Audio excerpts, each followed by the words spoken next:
Bonjour à tous, bienvenue dans cette nouvelle vidéo. Ça fait un siècle, ça fait des mois que je n'ai pas fait de vidéo, que je n'ai pas filmé. Et voilà, c'est reparti, hein. Rien n'est régulier, mais quand l'envie est là, et ben c'est parti. Donc je voulais vous parler. Actuellement, ça fait bientôt 14 ans que je suis assistante maternelle. J'habite dans un village et je sais très bien qu'un jour, l'école sera fermée ici. Je pense clairement que... Je pense pas qu'elle fera 10 ans. Si elle en fait 5, ce sera déjà pas mal. Peut-être que je me trompe là, ça m'irait très bien. Pourquoi je dis ça? Parce que je n'ai pas le permis. Si un jour l'école dans mon village vient à fermer, je fais quoi? À part s'ils font un ramassage scolaire, j'aurai beaucoup moins de travail en tant que nounou, clairement. Donc, l'année dernière, parce qu'on est déjà au mois de janvier, hein, meilleurs vœux d'ailleurs, tous ceux qui regardent cette vidéo, bonne santé, plein de bonheur, et puis que cette année soit meilleure, même si j'en doute un petit peu avec le Covid.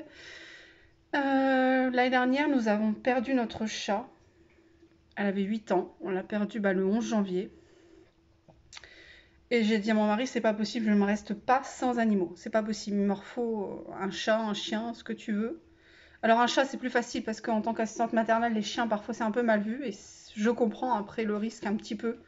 On peut pas toujours prévoir la réaction des animaux, en fait, face aux enfants. Du coup, mon mari m'a dit, ok. Enfin, pas tout de suite, hein, au bout d'une semaine, 15 jours, il m'a dit ok, d'accord, mais on prend un chartreux.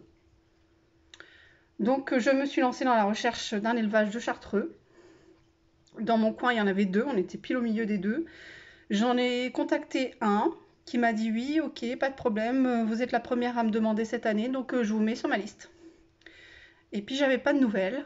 Et au bout d'un mois, l'éleveur m'a dit clairement, bah désolé, mais en fait, elle n'est pas prise. Elle porte pas de bébé, la femelle qu'ils avaient, donc enfin une des femelles qu'ils avaient. Du coup, je me suis dit, oh là là, mais ça recule, et c'est long l'attente, c'est très long. Du coup, j'ai contacté la deuxième éleveuse qui est pas loin de chez nous aussi. Enfin, quand je dis pas loin, c'est à 1 heure un quart par là. Je lui ai réservé un chaton, un chartreux, toujours, une femelle. Donc voilà, j'ai réservé ce bébé. Et puis dans la première chatterie, le premier élevage, le monsieur m'a recontacté peu de temps après en me disant c'est bon, voilà, j'ai une autre femelle qui est gestante, qui attend des bébés. Du coup, j'ai dit à mon mari, bah, pas de problème, on prend les deux. Donc, je vous ferai des vidéos avec elle. J'ai déjà, sur les TikTok, j'ai déjà fait beaucoup de vidéos avec mes petites stars. Du coup, on a adopté Petite Rose, qui est née le 21 avril. C'était l'année du R. Pour les animaux de race, on est obligé légalement de leur choisir un prénom avec l'année, la lettre qui est la lettre de l'année dans laquelle vous l'adoptez en fait. Je vais arriver. Donc l'année 2020, c'était le R. Donc on a adopté Petite Rose le 19 juillet. Donc vous voyez, de janvier à juillet, il y a quand même eu 6 mois d'attente, hein, c'est énorme. Ensuite, on a adopté Ruby, notre deuxième femelle chartreuse, qui est née, elle, le 11 avril. Et on l'a eu le 18 juillet, pile le jour de notre retour de vacances. Et le lendemain, on allait chercher Rose. Voilà. Les deux dans le même week-end. Et du coup, en fait, ce qui s'est passé, c'est quand on est sorti de l'élevage de chez Ruby, on a eu un coup de cœur parce que l'éleveur nous a dit, il nous a parlé de son élevage, de ses chats, de sa façon de fonctionner et tout. Chez l'éleveuse de Rose, c'est pareil, elle nous a beaucoup parlé, on s'entend très bien, on a beaucoup échangé. Et en fait, on a eu un gros coup de cœur. On s'est dit, mais en fait, on habite dans un corps de ferme. On a les bâtiments qui nous servent que de stockage. On a une buanderie avec un petit étage au-dessus. On a un atelier qui fait genre 30 mètres carrés avec à côté une ancienne écurie, une cave en dessous de l'atelier, un étage qui regroupe atelier et écurie, un ancien poulailler, une grange qui fait plus de 100 mètres carrés. Enfin, voilà quoi, plus notre maison avec un étage, une véranda. Et mon mari m'a dit, mais en fait, on a tout ce qu'il faut, hein. J'ai dit oui. Ben, pourquoi pas se lancer en fait. Donc notre projet, c'est parti parce que demain est un grand jour. Enfin, les 3 prochains jours sont un peu stressants, j'ai un peu les pétoches. J'aime pas ça, mais ça va le faire, du moins j'espère. Voilà, donc on se lance, on va créer notre élevage de chartreux. Là, il y a 15 jours, oui, 15 jours, un peu plus maintenant, nous avons été chercher notre mâle. Donc nous avons actuellement 3 chartreux.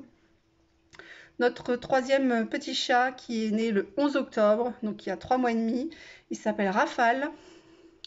Nous sommes allés le chercher dans un autre élevage encore, parce qu'il faut savoir que pourquoi changer d'élevage à chaque achat de chat, quand c'est des chats de race et quand c'est pour la reproduction bien sûr, parce qu'en fait il ne faut pas qu'il y ait de consanguinité entre les chats, il ne faut pas que ce soit le cousin, la cousine, la petite sœur, le machin, tu peux pas les faire reproduire ensemble en fait, c'est pas possible, enfin c'est pas bon, non c'est pas bon et c'est illégal.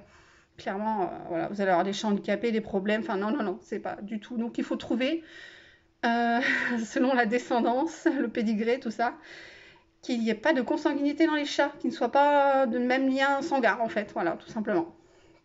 Donc on a trouvé une autre chatterie, un autre éleveur, qui est à 1h30 de chez nous, ça va encore. Nous avons adopté donc le petit Rafale qui est arrivé le 3 janvier chez nous. Donc actuellement, comme je vous l'ai dit, nous avons 3 chartreux, 3 petits bleus. Et moi qui connaissais pas du tout les chartreux, ben j'adore. Et je me suis dit la première fois quand je suis allée chez l'éleveur de Ruby, mais comment vous faites pour les reconnaître? On a vu leurs 2 mâles, on a vu leurs 3 femelles, plus notre bébé, notre petite Ruby qui avait 3 mois. Mais j'ai dit, mais comment vous faites pour reconnaître les 3 femelles? Parce qu'elles vivaient ensemble dans leur maison en fait. Oh si, on les reconnaît, pas de problème. Et c'est vrai qu'en en ayant maintenant à la maison 2 femelles, parce que bon, le mâle il est encore petit, donc forcément tu le reconnais, il n'y a pas de problème. Mais les 2 femelles, c'est vrai qu'on les reconnaît, sans problème. À part si elles sont de dos, qu'elles ont la même position couchée, un truc comme ça, mais sinon on les reconnaît, hein, clairement. Le visage, c'est pas la même, la grandeur, c'est pas la même la couleur, il y en a une qui est plus foncée que l'autre. Enfin, c'est pas les mêmes. Même le caractère. Mais franchement, ouais. Donc voilà. Alors pourquoi j'ai dit que mes 3 prochains jours étaient importants? Parce que je passe 3 jours de formation pour passer la CACED. Donc la CACED, c'est un certificat de capacité pour obtenir l'agrément pour pouvoir vendre des chatons. Donc là, le 20, 21 et 22 janvier 2021, je passe la CACED dans un lycée agricole. Donc j'ai un peu les pétoches. Là, aujourd'hui on est le 19 janvier. Donc demain matin, je vais faire une formation, une demi-journée. Jeudi, c'est toute la journée, c'est 8h30, 18h. Sachant qu'on est en couvre-feu, on n'a clairement pas envie de se faire arrêter par la police. J'avais envoyé un email à celle qui s'occupe de nous, en fait, celle à qui je me suis inscrite au lycée, en lui demandant si les horaires allaient être changés, vu qu'on passait en couvre-feu à 18h. Et jeudi 21, je finis à 18h la formation. Et elle m'a répondu non, désolée, c'est pas possible de changer les horaires comme ça. Du coup, tant pis, voilà. Donc, j'ai préparé les attestations, carte d'identité de moi, de mon mari. Alors, pourquoi de mon mari? Parce que la formation est à peu près 35 minutes d'ici. Il y a beaucoup de petites routes, donc on va dire à 3/4 d'heure d'ici, quoi. Nous avons fait un trajet d'essai pour voir un peu où c'était, puis pour pas se retrouver perdu le dernier jour. On a fait le GPS, mais bon, on ne sait jamais, hein. Et du coup, pourquoi 2 dérogations, 2 attestations de dérogation? Parce qu'on va dépasser le couvre-feu, malheureusement, à 18h, jeudi, on ne sera pas à la maison, on sera sur la route. Parce que mon mari, c'est lui qui conduit, moi je n'ai pas le permis. Donc il faut qu'il m'emmène à la formation, il faut qu'il vienne me rechercher le soir, bien sûr. Et du coup, il a posé 3 jours de congé pour pouvoir faire ça. Donc on est un peu aussi stressé pour ça, là, le jeudi soir à 18h. Avec la chance qu'on a, on va se faire arrêter par la police, c'est sûr. Bon, bref, j'ai préparé les attestations, on aura nos cartes d'identité. Je me demande même si je vais prendre une facture très récente, là, genre EDF, pour dire justificatif du domicile, en fait. Pour dire qu'on ne s'est pas baladé, quoi. C'est vraiment. Puis j'aurai ma convocation sur moi, je prends un sac, tout est prêt. Voilà. Donc là, ces 3 jours-là, je passe la cassette. Donc, comme je vous disais, mercredi matin, c'est 8h. 8h, 12h30. Jeudi, c'est 8h30, 18h. Vendredi, c'est 8h30, 16h. Et vendredi, donc c'est ma troisième jour de formation. Et à la fin de cette 3e jour, donc dans l'après-midi, on passe l'examen. C'est un QCM. Je ne sais pas encore de combien il y a de questions. Il y en a qui disent 30, il y en a qui disent plus, donc on verra. C'est un QCM aléatoire. Apparemment, ce serait sur tablette ou ordinateur, je veux dire, mais peut-être tablette, on verra bien. Donc j'ai un peu les pétoches, hein, parce que j'ai payé quand même 260 € pour passer cette formation. C'est payant pour réserver sa place. 260 € dans un lycée agricole, sachant que le repas est fourni. Tu peux manger à la cantine. Donc moi, à part là, demain à midi, je mange pas à la cantine, je mangerai chez moi en rentrant vers 1h15, 1h30 par là. Je vais crever la faim, clairement. On verra. Le plus dur pour moi, ça va être de garder le masque. Le masque toute la journée.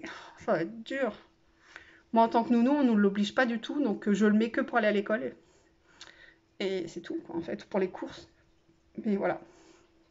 Donc là, ça va être très dur. On verra bien. J'appréhende. Je stresse un peu. Il a fallu que je dise à mes parents employeurs, comme je vous l'ai dit, je suis nounou, dont j'ai prévenu il y a 1 mois et demi, début décembre, je pense. Les parents avec qui je travaille, pour qui je travaille, que ces 3 jours-là, j'étais pas dispo, que je faisais une formation. Je leur ai pas dit quoi comme formation, j'ai dit que c'était pour formation de nounou, hein, pour remise à niveau, pour tout ce qui se passe, les mesures de santé, sécurité, les mises à jour, tout ça. Repasser le secourisme, mais c'est pas ça du tout. En fait, je passe la cassette pour devenir éleveuse félin. Mais tant que c'est pas fait, tant que j'ai pas l'agrément, que j'ai pas le certificat validé et positif, surtout mon examen, je ne préviens personne en fait. Il y a très très peu de gens qui le savent, notre projet, parce que c'est pas fait et parce que ça va certainement pas plaire à beaucoup de gens. Et là, on va voir le revers, la facette des gens en fait. Parce que nous, on veut faire un élevage familial, donc c'est-à-dire que les femelles vont vivre avec nous, les bébés aussi, mais pas le mâle. Le mâle, il aura sa chatterie. Voilà, donc il va avoir une pièce pour lui, avec plein d'accessoires, plein de jeux, d'arbres à chat, tout ce qu'il faut, quoi. Tout. Et là, je peux vous dire, on a investi beaucoup cette année. Dans la maison, il y a 6 arbres à chat. Il y a énormément de jouets. Il y a des tapis de jeu pour les chats. Il y a plein de... tout ce qui est litière, gamelle, fontaine à eau, caisse de transport. On a beaucoup investi. Et voilà, moi j'espère que ça va bien se passer. Je stresse comme une malade parce que je vais dans un endroit que je connais pas. Pour le masque aussi, je sais pas, on verra bien. Donc je vous referai des vidéos sûrement, j'espère, suite à ça, pour vous tenir au courant, certainement la semaine prochaine, pour vous dire comment ça s'est passé, ce que j'en pense. Et puis je trouve qu'il n'y a pas assez de renseignements, moi, sur la cassette, donc comme ça servira certainement à d'autres personnes. Donc voilà, maintenant vous connaissez notre projet. Donc ce sera moi, éleveuse, hein, c'est moi qui, normalement, devrais avoir l'agrément. Les papiers sont à mon nom, si vous voulez, en gros, comme les chats sont à mon nom. Mais en tant que femme mariée, mon mari sera co-éleveur, forcément. Voilà. Et ça passionne aussi beaucoup notre fille qui a 17 ans. Je pense que plus tard, en plus de son travail, elle pourrait faire ça à côté. Parce que oui, je vous disais, peut-être que l'école un jour fermera dans mon village. Je pense pas pouvoir en vivre, clairement. Personne n'en vit du métier d'éleveur parce que c'est pas régulier, parce que moi, mes animaux, ce sera pas des machines, ils vont pas faire des bébés tous les mois, hein. Clairement, ça va être 1 fois par an. Donc 2 femelles, 2 portées par an, voilà. Pour que tu tombes sur une portée où il y a qu'un seul chaton, voilà quoi. Il y a beaucoup de frais vétérinaires aussi, faut pas oublier ça. Il y a des frais, il y a des impôts. Voilà, c'est important. Il y a beaucoup de frais, c'est pas juste de l'argent. C'est beaucoup d'amour, c'est une grande passion et c'est plein de câlins. Moi j'adore. Je passe des heures et des heures à les caresser, à les câliner, enfin j'adore. C'est une passion. Voilà. Sur ce, j'espère que vous allez bien. Je vous fais de gros bisous et puis à bientôt cette fois, pas dans 6 mois. Ciao.